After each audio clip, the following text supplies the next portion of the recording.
नमस्कार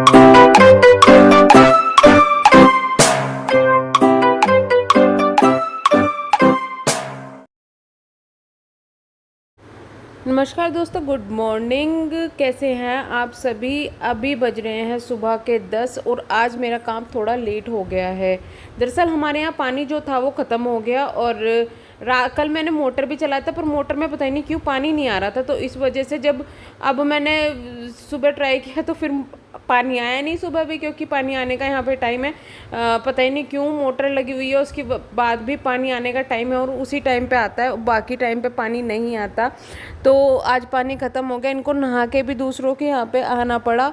थोड़ा पानी था, बट वो ये कि वो इमरजेंसी के लिए हमने रखा हुआ था, तो इस वजह से वो यूज़ नहीं किया।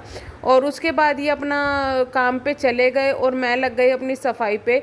और आज थोड़ी मैं परेशान भी थी, क्योंकि क्या हुआ कि मेरी जो वीडियो थी वो अपलोड नहीं हो पा रही। ये मंडे की वीडियो है जो मैं बना रही हूँ, वीडियो नहीं अपलोड हो पा रही। मैं बहुत ज़्यादा परेशान हो गई, पता नहीं उसमें क्या टेक्निकल इशू आ रहा है कि उसकी वॉइस जैसे कर रही हूँ ना वॉइस ओवर, तो उसमें मुझे दिक्कत आ रही है। तो ये मेरा डेली क्लीनिंग रूटीन है जो मैं आपसे शेयर कर रही हूँ। अभी तो मैं यहाँ पे ऑयल की हेल्प से जो है वो कर रही हूँ सफाई, लेकिन जो मोस्टली मैं यूज़ करती हूँ बेड के लिए वो है सैनिटाइज़र या फिर थिनर भी आपस में यूज़ कर सकते हैं। तो उसे यूज़ करने से क्या होता है, जैसे मेरे बेड का कलर हल्का है तो जो भी निशान पड़ते हैं ना, क्योंकि हल्के रंग पे ना निशान बहुत जल्दी दिखने लगते हैं, तो वो निशान उससे काफ़ी जल्दी हट जाते हैं। और जो इसका ऐसा पोर्शन है जहाँ पर जो धूल मिट्टी है अंदर घुस जाए, उसको मैं ब्रश की हेल्प से साफ़ कर लेती हूँ। कपड़ा रख के ब्रश की हेल्प से किसी दिन करूँगी तो वो भी आपको दिखाऊंगी, वो भी आपसे शेयर करूँगी। तो इससे क्या होता है कि बेड पे ना देखो, हम ना जैसे हाउसवाइफ होगी, काम ख़त्म हो गया, उसके बाद सोचता है कि यार थोड़ा देर अपना रेस्ट कर ले, तो काफ़ी टाइम जो है बेड पे निकलता है। और बेड अगर साफ़ सुथरा नहीं होगा तो फिर मन नहीं करता है। वैसे मेरी ना आदत ही है कि मैं क्या करती हूँ कि जिस तरह मैं बैठी हुई ना, मेरे पास में बहुत ज़्यादा सामान रखा होता है। जैसे मेरी बुक्स रखी होती है, मोबाइल रखे होते हैं, चार्जिंग ज़रूर लगा होता है, दवाई रखी होती है। तो इस चीज़ें, इस तरीके की चीज़ें ना मेरे पास में ज़रूर होती है, पानी की बोतल।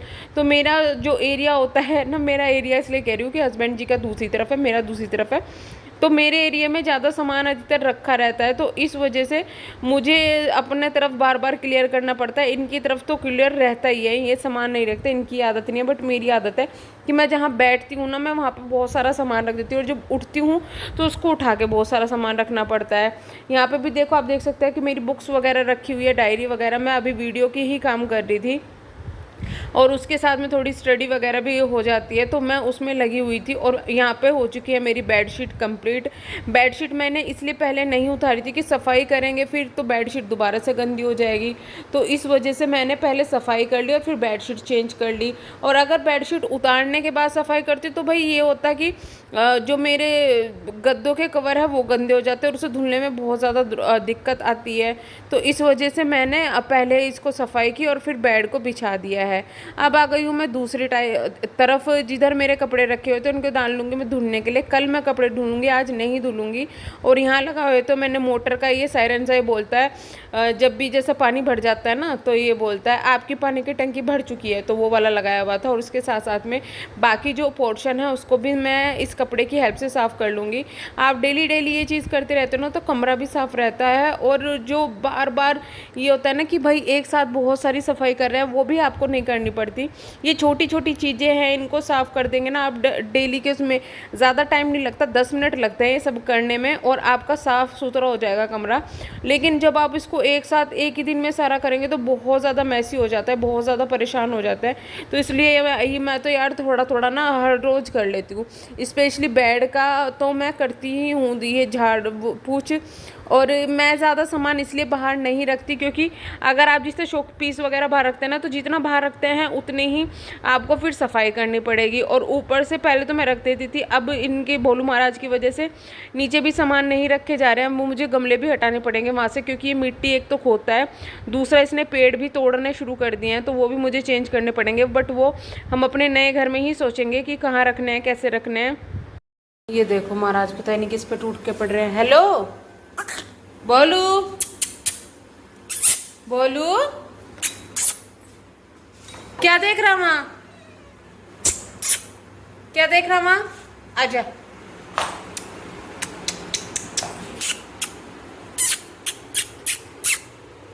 देखो देखो क्या लगा रखा नाक पे खाना।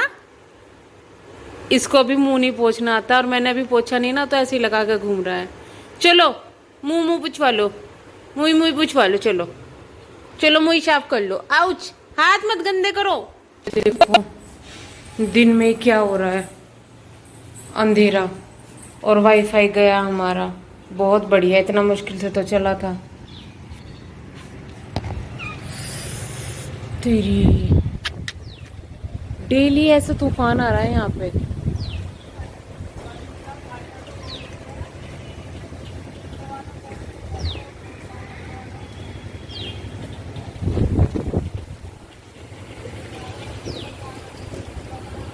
बेचारे कैसे बच के बैठे हैं।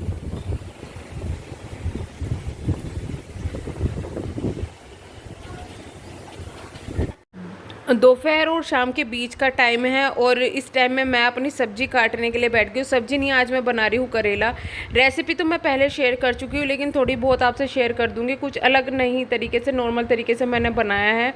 और जो ये मैंने रखी हुई है ना बास्केट टाइप पे, ये जैसा कुछ सामान आता है ना ऑनलाइन मंगवा लेते हैं और जोमेटो वगैरह से, तो ये इस तरीके के जो डब्बे आते हैं उनको मैं ये छिलक यूज़ करती हूँ उसमें, मतलब छिलक रखने के लिए। और छिलक हमेशा अलग ही इकट्ठे करनी चाहिए, क्योंकि गाय वगैरह को अगर आप फेंक देते हैं ना फिर ये, तो उनका खाना भी हो जाता है और ये वेस्टेज भी नहीं जाते। तो इस वजह से मैं इनको अलग ही रखती हूँ और अलग ही पॉलीथीन में करके इनको दे देती हूँ। मैं उनको बोलती हूँ कि मतलब पॉलीथीन से निकाल के डाल देना, क्योंकि पॉलीथीन जब गाय वगैरह के पेट में जाती है तो या किसी भी जानवर के, तो वो काफ़ी ज़्यादा नुकसान देती है। तो इस वजह से मैं इनका अच्छे से यूज़ कर लेती हूँ और फिर इनको धो के रख देती है जब तक इनका मुझे लगा रहेगा कि ठीक चल रहे हैं। यूज़ कर लेते हैं उसके बाद दूसरा, क्योंकि काफ़ी ज़्यादा इकट्ठे हो जाते हैं, तो इस वजह से इनको फेंकने से अच्छा है कि इनका आप अच्छे से यूज़ कर लें। करेला मेरा लगभग कट चुका है और बाहर का मौसम बहुत ही ज़्यादा ख़तरनाक हो रहा है। मतलब दिन में ऐसा बिल्कुल रेड रेड रेड रेड सा हो गया है, जैसा कि पता नहीं सूरज के ऊपर क्या किसी ने लाल रंग की पन्नी चढ़ा दी हो। ऐसा फील हो रहा है जैसे सूरज महाराज ने वो रेड कलर का जो चश्मा आता है ना, जिसे लगाने के बाद सब कुछ लाल लाल रखता है, वो पहन लिया हो या फिर सबको पहना दिया हो। तो बिल्कुल ऐसा लाल लाल मौसम हो रहा है। और जो मैंने वीडियोस वगैरह देखी है कि दिल्ली में तो बहुत ज़्यादा भयंकर तूफान आया है। यहाँ पे भी भयंकर था, लेकिन वहाँ बहुत ज़्यादा पेड़ वगैरह टूटे हैं। और मैं अपनी सब्जी काटने के साथ साथ इन महाराज के साथ खेल भी रही थी। ये साइड में खेल रहे थे तो मैं इनसे बातचीत कर रही थी। मैं ये चाहती हूँ मतलब कि मैं इसकी सारी लैंग्वेज समझ जाऊँ, तो मैं इससे क्या करती हूँ कि मैं इससे बात करती रहती हूँ। अब लोग इस चीज़ के लिए हंसेंगे, यार कुत्ते से बात करिए, बट इससे बात करती रहती हूँ और ये भी अब समझने लगा है चीज़ों को। तो अगर आप कोई भी जानवर पाल रहे हैं ना, इनके साथ में कंटिन्यूसली बात करते हैं तो वो समझते भी हैं और वो कोशिश भी करते हैं आपसे बात करने की। हालांकि उनका बात करने का जो तरीका होता है हमारे से डिफरेंस होता है वो तरीका, लेकिन करते तो है, समझते तो है। आपने देखा होगा नेट पे बहुत सारे कुत्ते ऐसे हैं, जानवर ऐसे होते हैं जो कि बात समझते भी हैं और करते भी हैं। बोलने का अलग उनका तरीका होता है। एक कमेंट के बारे में मैंने पहले आपसे बात की थी, जिसमें ना कोई है जेंट्स की कोई वो आईडी है। पहले मैं सोचती थी कि कहीं जेंट्स की आईडी से कोई लेडीज़ कमेंट ना कर रही हो, बट जो मुझे कमेंट से पता चला वो कोई जेंट्स ही कर रहे हैं। वो मुझे मतलब बोल रहे थे कि सूट पहन के आप वीडियो बनाओ, तो मैं उसके लिए पहले जवाब दे चुकी हूँ कि भाई मैं ऐसी वीडियो नहीं बनाऊँगी। मैं कपड़े पहनती हूँ उन कपड़ों के हिसाब से वीडियो बनाऊँगी।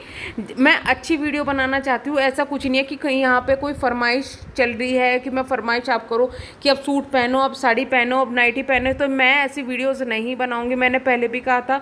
और जो उनका दूसरा कमेंट आया वो उसी वीडियो पे आया है कि जिसमें मैंने बोला था। तो या तो आप वॉइस ऑन करके वीडियो देखिएगा या फिर पूरी वीडियो देखो ढंग से, तो आपको समझ में आ जाएगा कि दूसरा क्या कहना चाह रहे हो और एक्चुअली में क्या काम कर रहा है। क्योंकि मैं ये फालतू की चीज़ें बर्दाश्त नहीं करूँगी। मैं एक बार बोल चुकी हूँ, आराम से बोल चुकी हूँ। और अगर मैं आपके कमेंट को इग्नोर कर रही हूँ ना, तो इसका मतलब यही है कि मैं इंटरेस्टेड नहीं हूँ उस रिक्वेस्ट में जो आप बोल रहे हैं, बट आपको समझ में नहीं आ रहा है। उसके बाद आज फिर एक और कमेंट आया। मुझे नहीं पता कि वो उन्हीं की आईडी उन्होंने नहीं बनाई है या फिर कोई नया है कि लीनिंग कपड़े होते हैं जो, उनमें आप वीडियो बनाओ, उसमें सफाई करो, ये करो। तो आपका क्या, आप चौधरी हो मेरे घर के या फिर मेरी ज़िंदगी के मालिक हो जो मुझे रिक्वेस्ट करोगे इस तरीके की और मैं आपकी पूरी करूँगी? अपनी लिमिटेशन ना क्रॉस मत करो। मैं पहले ही बोल चुकी हूँ कि मैं नहीं बनाती इस तरीके की वीडियो, ना ही मैं बनाऊँगी। और ये जो फालतू की चीज़ें हैं ना कि आप अब नाइटी में वीडियो बनाओ, अब ऐसे वीडियो बनाओ, अब बाथरूम क्लीनिंग करो। मैं अपने घर का काम कर रही हूँ, कोई यहाँ पे अब बैठ के आप लोगों के लिए सफाई नहीं कर रही हूँ, या फिर मैं किसी के घर में पैसे दे के काम नहीं कर रही हूँ। तो आप प्लीज़ अपनी लिमिट क्रॉस मत कीजिएगा, क्योंकि मुझे आज बहुत ज़्यादा गुस्सा आ रहा है वो उस कमेंट्स देख के।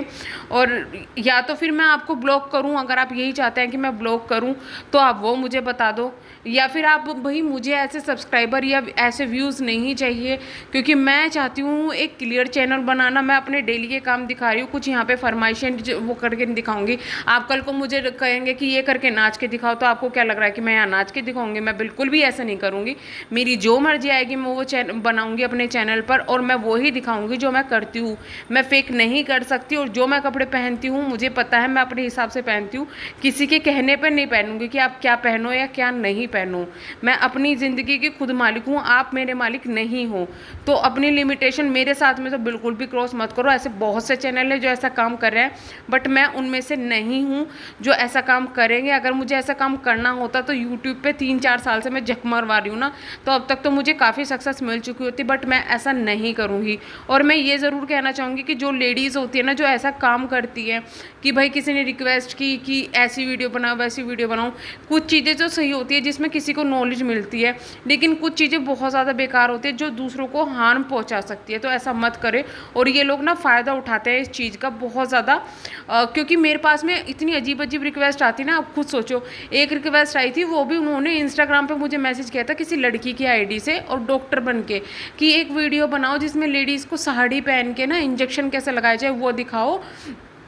मैंने फिर उसको बहुत सुनाई, तो वो मुझे मतलब ऐसे बोल के दिखा रहा कि मैं तो बहुत, ये तो मैं लेडीज़ के फेवर में कर रही हूँ, ये है वो है। मैंने उसको फिर बहुत सुना है। मैंने कहा ऐसा है, तुमको इतना शौक है ना तो तुम वहाँ खड़े हो जाओ और तुम वीडियो बनाओ। क्यों तुम्हारे हाथ पैर नहीं है कि जो तुम ऐसी वीडियो नहीं बना सको?